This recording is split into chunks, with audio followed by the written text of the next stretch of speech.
E aí, meu povo, sejam bem-vindos ao vídeo do Soma. Hoje a gente vai conhecer um pouquinho mais por dentro do módulo de monitoramento. Esse vídeo ele não é com o intuito de fazer indicação de instrumentos, né, indicações ali voltadas para qual instrumento usar quando, mas como utilizar o nosso módulo. Vamos lá, então? Assim que você entra no Soma, todos os usuários têm a visibilidade do módulo de monitoramento. Mas para você fazer a aplicação dos instrumentos, você precisa ali fazer a compra mensal do módulo, porque a gente tem um custo, enfim, toda essa parte para manutenção da nossa plataforma. Então, vamos entrar no módulo de monitoramento e aqui você vai ter a possibilidade tanto de utilizar instrumentos que já existem dentro da nossa biblioteca. Hoje a gente tem 58 instrumentos, mas pode ser que quando você acesse a gente tenha muito mais, porque toda semana a gente adiciona novos instrumentos. Então aqui vocês vão poder ou construir um novo instrumento ou aplicar um instrumento que já existe. Vamos começar com a parte do novo instrumento. Aqui vocês conseguem colocar o nome da escala. Então, vou construir um instrumento de automonitoramento personalizado para a raiva, para o medo, para o paciente X. Vocês conseguem colocar a tag também. Fazer a descrição do instrumento, isso não fica visível para o paciente. As instruções, que é o único campo que fica visível para o paciente, além das perguntas. Interpretação, que isso daqui, a nossa IA, ela faz com base dentro do campo de interpretação também. Então, quanto mais dados vocês colocam no campo de interpretação, melhor, porque a IA vai conseguir ser mais assertiva com base ali nos referenciais, na nota de corte. Então, tudo isso entra na interpretação. Referências e desenvolvido por, porque a maioria dos instrumentos a gente precisa ter ali quem desenvolveu aquele instrumento. E aí vocês conseguem construir perguntas. As perguntas vocês conseguem selecionar múltipla escolha, se é uma pergunta obrigatória ou não, se ele vai mostrar como seletor, né? Ou se a gente vai permitir múltiplas respostas. E a partir daí a gente consegue adicionar as opções e cada pontuação. Vocês têm a possibilidade de duplicar, de inverter ali as questões, de apagar, adicionar uma escala linear. Então, é uma pergunta obrigatória ou não, qual o valor mínimo, o valor máximo e qual é o passo. Então, por exemplo, ele vai passar de dois em dois ali, de um em um, enfim, vocês podem selecionar o rótulo mínimo, médio e máximo. Perguntas discursivas também, se é uma pergunta obrigatória ou não, e aí o paciente tem o campo de escrita ali também. Quando a gente fala agora da pontuação de corte, isso é um ponto muito importante, porque se vocês não cadastrarem, ele não vai ter como calcular a pontuação de forma automática. Então, é um instrumento que ele é por soma, por média, média ponderada, máximo, mínimo, contagem. Vocês podem selecionar ali e a gente coloca a pontuação de corte. Então, valor mínimo, máximo, se tem mais de uma pontuação de corte, vocês podem selecionar as cores também. As subescalas é porque dentro de alguns instrumentos, além da pontuação geral, ele vai fazer um cálculo com base nas subescalas. Então, por exemplo, um BFI, que é um instrumento voltado mais para personalidade, ou o questionário de esquemas, eles têm várias subescalas ali, que é importante para a gente conseguir mensurar as perguntas que são correlacionadas àquele construto. Então, por exemplo, eu tenho um construto X, e aí ele vai ser calculado por soma, e aqui eu consigo selecionar quais são as perguntas que ele vai considerar e a pontuação de corte também. Então, vocês podem construir um instrumento personalizado ou aplicar um instrumento. Então, a gente tem ali, por exemplo, o questionário de esquemas, que a gente tem as 90 perguntas. Vocês conseguem ver a descrição, a instrução, a interpretação.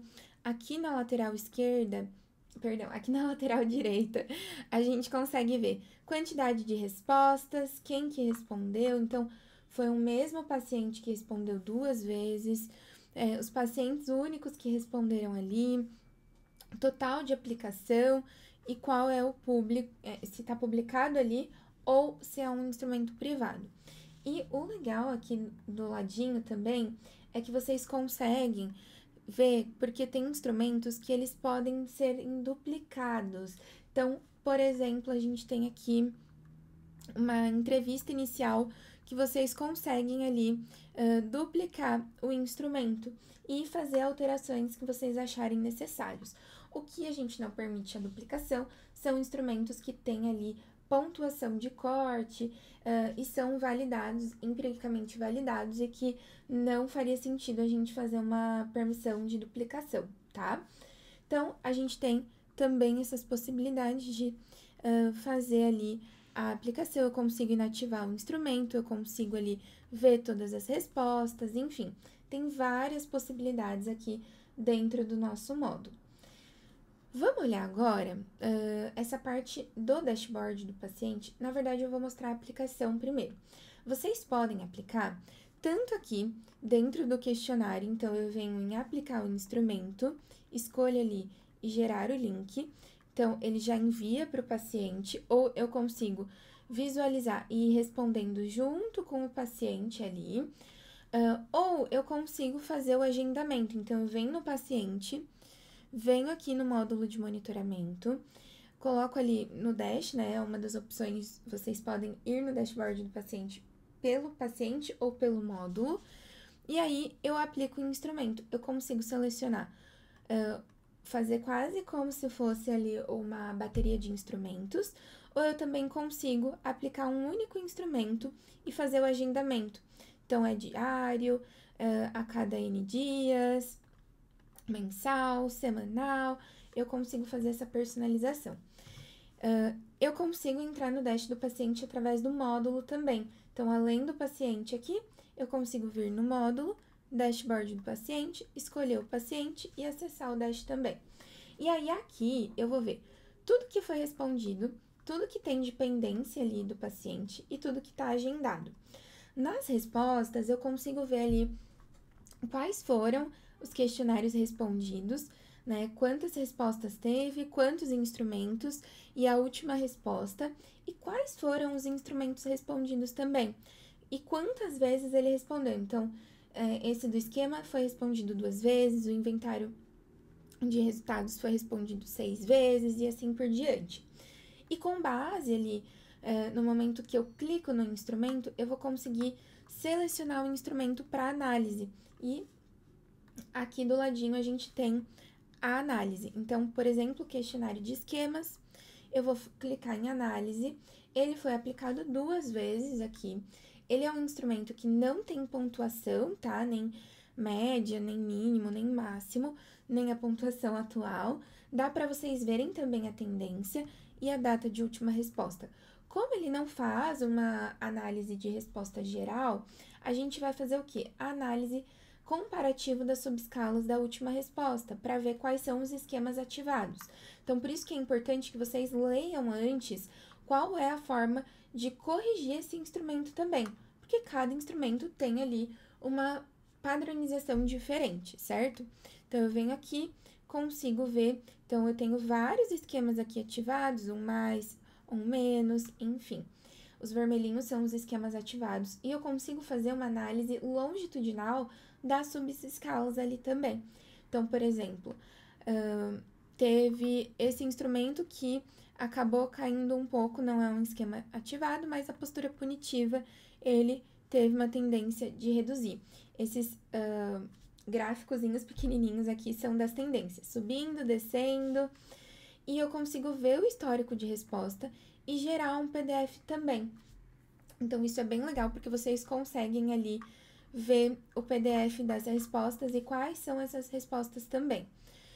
Voltando ali para o instrumento, a gente consegue também fazer a análise por IA aqui dentro do instrumento.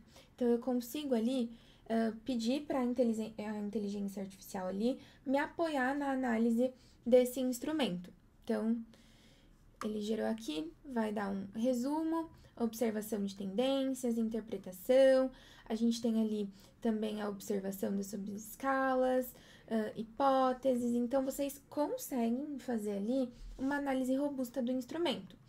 Vou mostrar uma outra aplicação que talvez seja legal de vocês conseguirem ver.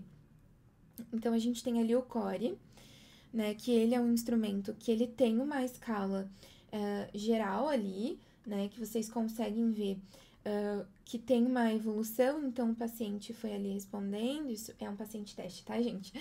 Então, as respostas deram ali um maior indicativo na segunda resposta e depois caiu como uma pontuação leve. E vocês conseguem ver a comparação das subescalas aqui também da última resposta.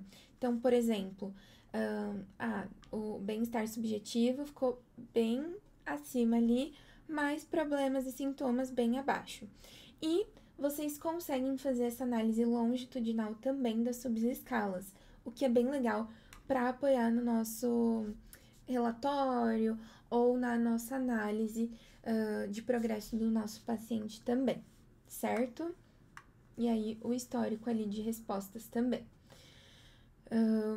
Bom, a gente tem vários instrumentos dentro do Soma que vocês podem utilizar.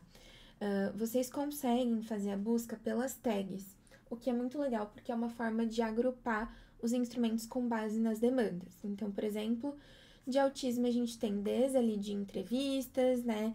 A gente tem escalas, a gente tem formas de diagnosticar, a gente tem também entrevistas específicas, né, que a gente tem ali dentro do Soma, que você pode utilizar. A gente tem o público também, então, por exemplo, instrumentos de aplicação com casais que vocês podem fazer. Tem várias possibilidades ali, feedback de sessão, fatores comuns. Vocês podem buscar pelo nome do instrumento, então, deixa eu colocar aqui né, o PHQ. Tem várias possibilidades, certo, gente? Eu espero que esse vídeo esteja ajudando vocês ali, tenha ajudado para que vocês consigam fazer um bom uso do nosso módulo de monitoramento, certo? Qualquer dúvida, é só vocês mandarem mensagem no nosso grupo de usuários, que também a gente tem um grupo específico do módulo de monitoramento. Nos vemos na próxima!